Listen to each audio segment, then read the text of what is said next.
It's another Canadian adventure, this time in Northwest Ontario's Sunset Country on Perrault Lake at Manotak Lodge. This is going to be a fun trip because we've got multi-species and 3 of our favorite fish to fish for up here. You know, one thing that's really critical, you come up to a lake like this and it can be somewhat intimidating. There's lots of water to go find these fish. They're moving around seasonally. What we're going to look at is strategies on how to go find fish. This is a really critical portion, no matter where you're fishing, whether you're in Northwest Ontario or wherever you go to. Yeah, let's go break down the water. I think we'll maybe start looking around at some muskie habitat and then go drill some walleyes in the deeper stuff. Sounds good. Seriously, Jer and I have been sharpening our hooks for almost 2 months waiting for this trip. Manotak Lodge is only a hop, skip, and a jump across the Canadian border north of Minnesota. Perrault Lake has almost 50 miles of shoreline, and this pristine lodge is located right in the middle. This offers you great accessibility to any part of the lake. And when you're at Manotak Lodge, it's not what I consider roughing it. The hosts, Steve, Christine, and Jeremiah, they're your friends. The grounds are manicured, the lodge is immaculate, and your accommodations are beautifully maintained log cabins. Manotak Lodge is what a Canadian fishing experience is about. Really big cabbage patch right here, right in front of us. There's food everywhere right here. Wow, look at this one here. This looks really nice. This is a musky weed bed if I've ever seen one. Wow, this is a serious spot right in here. Beautiful, big broadleaf cabbage in here. That's what you call musky habitat right there. Anytime you hit a new body of water, especially when you're fishing the Shield water Northwest Ontario, the biggest investment you can make in your trip is spending time driving, looking at your electronics, assessing what's happening in the environment. Finding the right habitat, looking for clues that there's food and there's bait around is going to pay big dividends. Rather than just looking at a spot on a map, sitting down, fishing for a little bit, going, oh, there's nothing here, maybe you catch a few fish. What happens is if you invest just a few hours in driving the lake, seeing how the whole thing's laid out, you've got a greater sense on how everything's working and you're way more efficient through the trip, and I promise you'll catch more fish. There's one thing that's changed my Canadian fishing more than anything I own, and that's my Humminbird Helix and Zero Lines SD card. Check this out. The Zero Lines SD card has an outline of all the landmass, and any Helix G2 model has a feature in it called Auto Chart Live. In a nutshell, this thing builds a map for you while you're driving around looking at structure. This is an invaluable tool for any fisherman, anywhere, anytime. Once you use it, you won't know what you did without it. More, see them on the depth finder there on the 2D sonar right here. Those are the fish we drove over. You drop down, started vertically popping jigs on them, or jigging wraps, and instantaneously you catch a couple. The thing is, the active ones, you get them right away. You know, you can be fishing through a lot of fish. You can be fishing through a lot of them, and we just fish for the ones that want to bite. You know, if you don't get bites right away, sometimes you pull up on these spots and they're not biting. We just keep on moving. But the thing is, you come back at a different time, a little weather change or something, the fish might be biting, and as soon as you pull up, like that guy.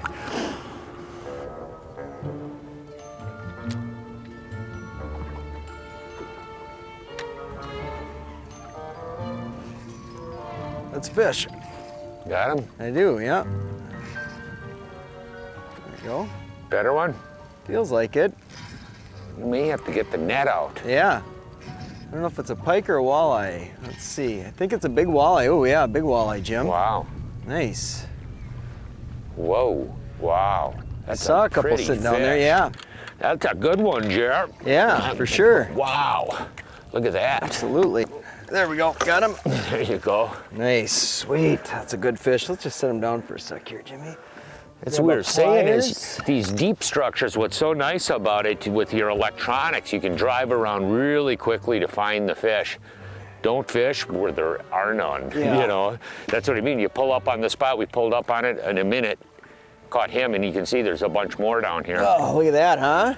Awesome Canadian walleye. Man, that's the beauty about coming up here is there's so many quality fish just like that. And like Jim said, you know, we've been just driving around, spending a lot of time looking, not fishing anywhere too long, but more just what does it look like? And looking at the layers, what's the shallow stuff look like? And then these walleyes now are out in that 15 to 25. Boom, jig and wrap. Get her back. Oh, nice walleye. See, dude? You know, when we're initially trying to find fish like this, what you have to do is your fishing technique. And actually, we use a couple of different like search and destroy techniques, presentations. Jigging wrap is one. It's really highly efficient to cover a lot of depth really quickly. A bottom bouncer rig, in some cases, crankbaits can be really highly effective if you're talking a little bit shallower water fishing situation. But the whole key is moving quick to first identify where fish are. Got that one. Got him? Nice big one too. I'm gonna spot lock us here, Jim. Yeah, that's this is a big fish, really big fish. Pike? No, it's a big walleye. Yeah. Yep. Nice. I had one right before that, and then you moved. Oh, that feels good. You moved in on my spot. Well, when the fish are there, right? You got to take full advantage. Now you're gonna tangle with me here. No, don't worry about it. I'm just moving over to where I think the fish are. Just trying to get a double up here. Now I'm got to get the net again. Wow, that jig and wrap is so effective. I mean, in terms of really efficiency, and that's what you're always trying to do as a fisherman, right? You're trying to be as efficient as you possibly can. And for us, you know, we're just looking at a lot of stuff and getting musky gear out, getting trolling gear out, etc. With these deep water fish, a jigging wrap is just simply one of the most efficient tools. You don't need to have a lot of stuff out. You each have one rod out. We drive around that deep stuff. Oh, there's one. You just quick throw it out, and the fish are going to let you know right away if they're there. It's pretty awesome. And I think this is a really huge walleye. Huge one. Look like at the size of this thing is enormous. Big, holy mackerel. This is just huge. Wow. That net is too small. I got a bigger one up here. Do you? What? Yeah. What? Yeah, I got a bigger net right here for you, buddy. I can get him in this net. No, he'll flop out. No, yeah. Okay, look at that. We're out to 3 nets. That fish is huge. This is a really big fish. Net, a big net, and then the Magnum walleye. The King Kong net. I'm really pretty impressed about the Manotak Waldos. Based on what we've been seeing, that is a holy cow! Wow, and it just popped off. Look at the size of that. Wow, is this thing huge? That is a monstrous fish. Look at the size. I'm serious. We got to get a still camera. This thing is huge. I haven't caught one like this in years. I've seen big walleyes. This is a freaking giant. Yeah, this is maybe one of my biggest walleyes ever, if not my biggest. Jared. This might be my biggest walleye that I've ever caught. I'm not kidding. It really is. That is huge. That is a huge walleye. Wow. Look at the size of that thing. It's heavy.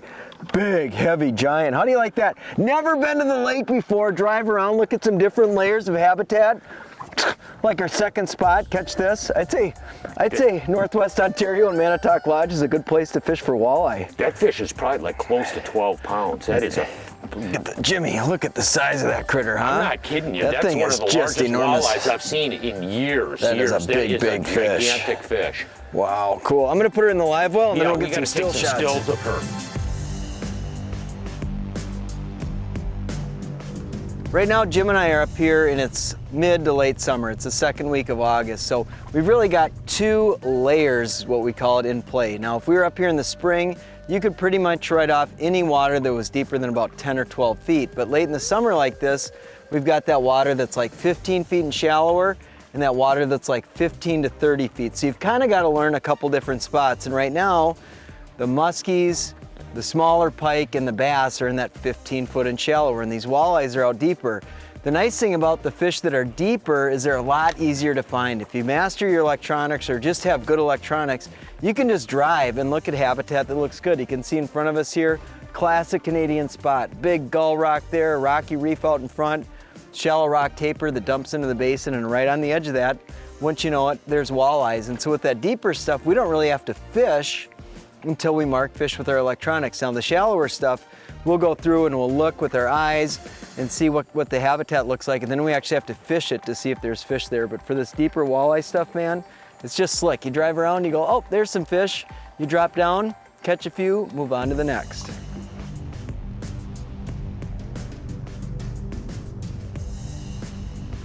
And talk about easy fishing. I mean, back in the day, Jim and I both did it. Coming up here, you got a little tiller motor on the back of a 14, 16 foot Lund.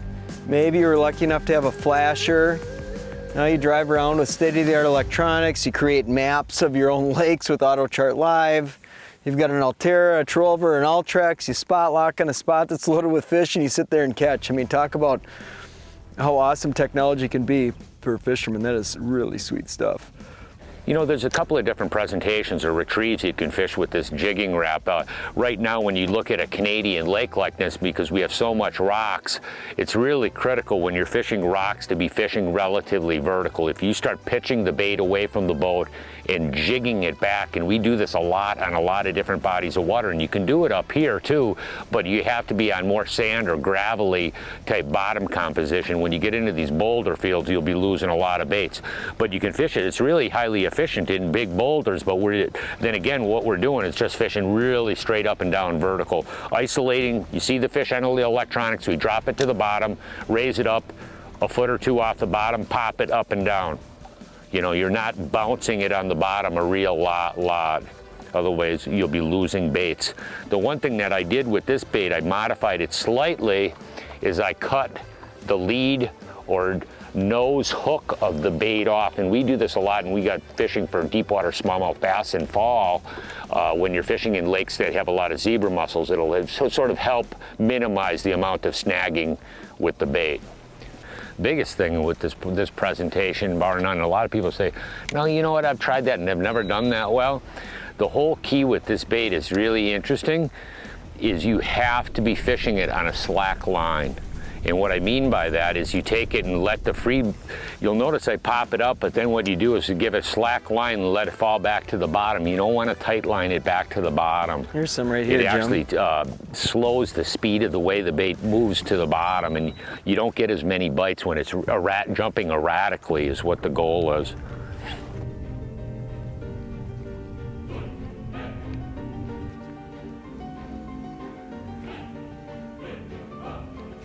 It was fun. I got to see the line just jump when it was falling. I love that. I love that bite.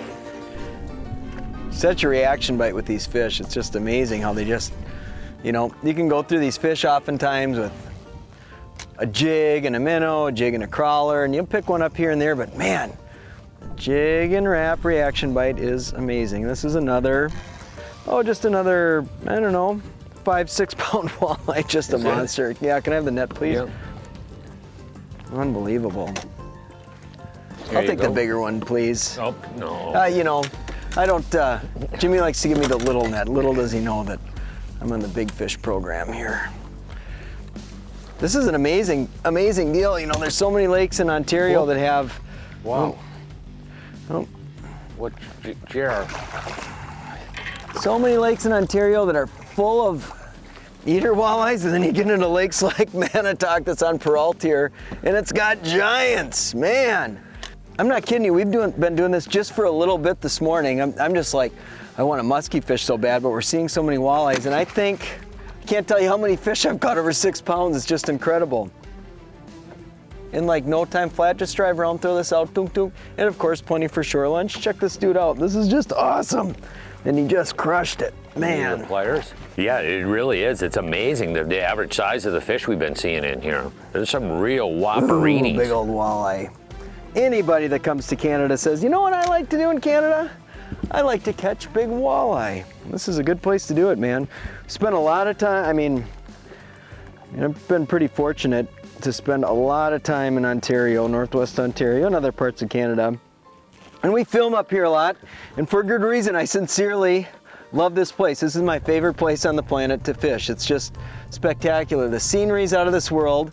The fish are just so awesome. You've got such species diversity. Truly incredible. I'm gonna get this guy back. Oh, look at that critter. Beautiful fish. Woo! Huh? Cool. We will be up here for 5 days chasing anything that bites. Smallmouth, pike, muskies, and walleyes.